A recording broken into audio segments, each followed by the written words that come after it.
네, 복음의 공공성 세 번째 시간입니다. 연일 계속되는 코로나19 상황 가운데 훈훈한 미담이 많이 들리고 있습니다.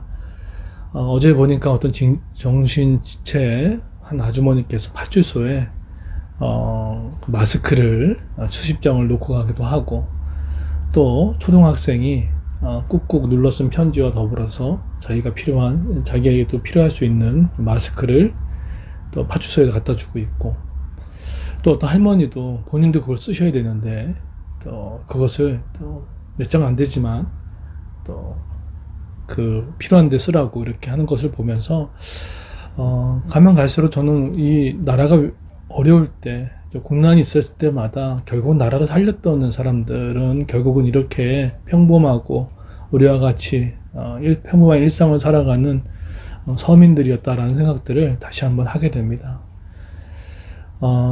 우리가 연일 계속되는 보도에 의하면 보여지지 않는 것은 얼마나 많은 분들이 수고하고 있습니까? 의료진뿐만 아니라 또 공무원들, 또 더불어서 우리 가장들도 마찬가지고, 또 육아에 전선에 싸우고 있는 엄마들도 마찬가지고, 누구나 다 할 것 없이 그 자리를 잘 지키고 또 순종해 나가는 일들을 보면서 이 어려움의 위기가 반드시 극복되리라고 믿습니다. 사실 저는 많이 반성하게 되죠. 전에 있는 교회에 있을 때 아무래도 안에 있다 보니까 대사회적인, 또 사회적인 복음의 공공성에 대해서 사실은 눈을 뜰 수 있는 시간과 여유가 많이 없었던 것 같아요.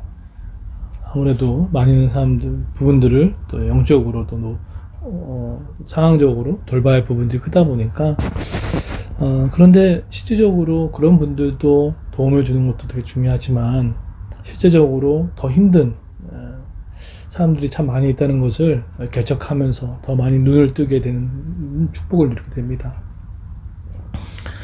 오늘 이 오병의 기적에 대한 부분이 나옵니다. 4,000명을 먹이셨죠. 근데 예수님께서, 다른 것은 우리가 너무나 잘 익숙한 본문이기 때문에, 근데 눈에 확 띄는 이 부분이 있습니다. 2절에 보시면 내가 무리를 불쌍히 여기노라. 그들이 나와 함께 있었는지 이미 사흘이 지났으나 먹을 것이 없더라. 예수님을 쫓아왔던 그 사람들이 과연 부자였을까요? 저는 그렇게 많이 있다고 생각하지 않습니다. 정말로 병든 자, 가난한 자, 치유가 필요한 자, 정말 절대적인 신의 도움이 필요한 자들이 쫓아왔을 거라는 거예요. 지푸라기도 잡고 싶은 심정으로 만났을 때도 쫓아왔을 겁니다. 근데 뭐라고 얘기합니까? 예수님이 그들을 바라볼 때, 나는 지금 영적인 일만 해야 돼, 나는 지금 기도하고 예배하고 그것만을 강조하지 않았으셨다는 거예요. 쫓아온 그들이 어떡합니까? 무리를 불쌍히 여기셨다는 거예요. 여러분, 우리가 지금 참 감사하게는 제 마음 가운데 지금 이 상황을 대해서 그냥 남의 일 같지 않게 생각하는 마음이 들어서 너무나 감사합니다. 좀 불쌍히 여기는 마음이 들고 눈물이 나고, 물론 매번 눈물이 나진 않지만 그래도 눈물이 나고 안타깝고, 이런 마음들이 몸으로 움직여지는 일들을 하게 되는 것들이 되니까 참 감사해요. 우리 교회가 사실은 이 이야기를 보고 있었던 제자들은 나중에 신약의 교회에 원형이 되지 않습니까? 그랬을 때 가장 우리가 필요할 게 보면은 불쌍히 여기는 눈이에요. 우리 해화동에, 또 대구에, 또 지금 인근 지역에 퍼지고 있는 또 우리 지역들, 나라들, 불쌍히 여기는 마음이 우리가 있는지, 국률이라고 하죠. 사실 우리의 구원이, 사실 예수님께서 우리를 불쌍히 여기시는 국률이 있었기 때문에 구원을 받았던 부분입니다. 예수 믿는 사람 마음 가운데 성령이 임하면 불쌍히 여기는 마음이 당연히 올 수밖에 없습니다.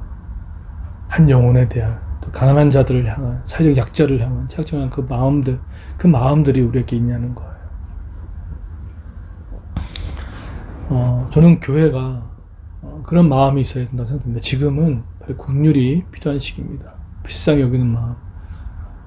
우리가 이 정신지체 장애인 분들, 또 그 아이들, 또 그 할머니처럼 그런 마음이 없다면, 우리가 영적인 고르반처럼 나 기도했으니까, 나 설교 들었으니까, 나 예배했으니까, 영적 고르반, 그것이 교회겠냐는 거예요.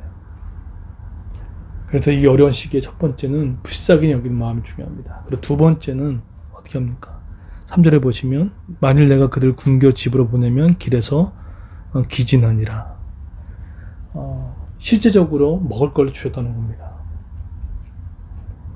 예수님께서 그들을 보고 군교 기진할 수 있겠다 라는 얘기를 하시고 실제적으로 제자들의 손에 들린 것을 통해서 먹을 거를 쉽게 주셨다는 거예요.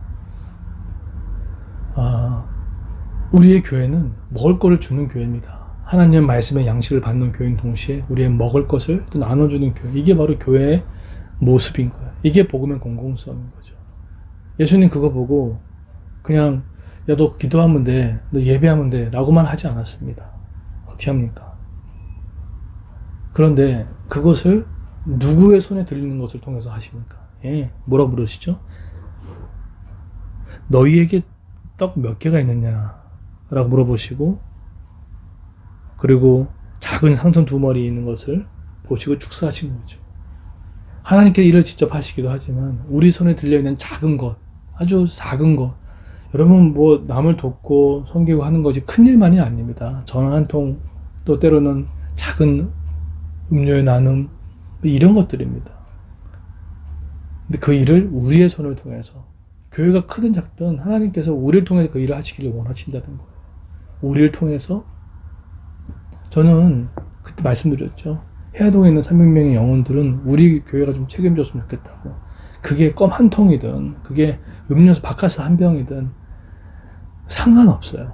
다만 예수님이 제자들을 통해서 그 일을 하셨습니다. 마찬가지로 우리는 제자들이죠. 제자 훈련을 받았던 사람들의 특징이 뭐겠습니까? 어제도 말씀드렸지만 제자 훈련의 가장 마지막 종착점이 뭡니까? 하나님을 사랑하고 이웃 사랑하는 거라는 거예요.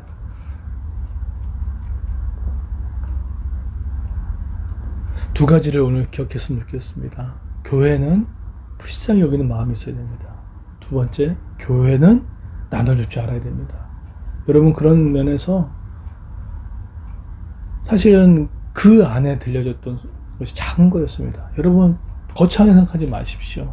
작은 것이라도 나눌 줄 알고 또 교회가 이 일을 할 수 있게끔 나눌 줄 알고 도움을 주고 전 참 감사해요. 제가 온라인 예배할 때 아무래도 가족끼리 있을 때 좀 그럴 수 있잖아요. 그런데 이렇게 피드백으로 잘 들립니다. 또 이렇게 화면도 조정해주고 또 격려해주시고 또 여러분께서 이렇게 우리 주일학교 친구들 또 이렇게 그 시간에 앉혀서 하는 부모님 마음 보면서 아이들한테는 예배로 들려주고 또 이렇게 코로나 덮자라고 했을 때 어느 한 사람 반대하는 사람이 없이 여러분 힘드시겠지만 3월 29일 날 여러분의 마음과 손을 벌려서 나눌 수 있는 그런 구제 헌금들이 많이 되어서 보냈으면 좋겠어요.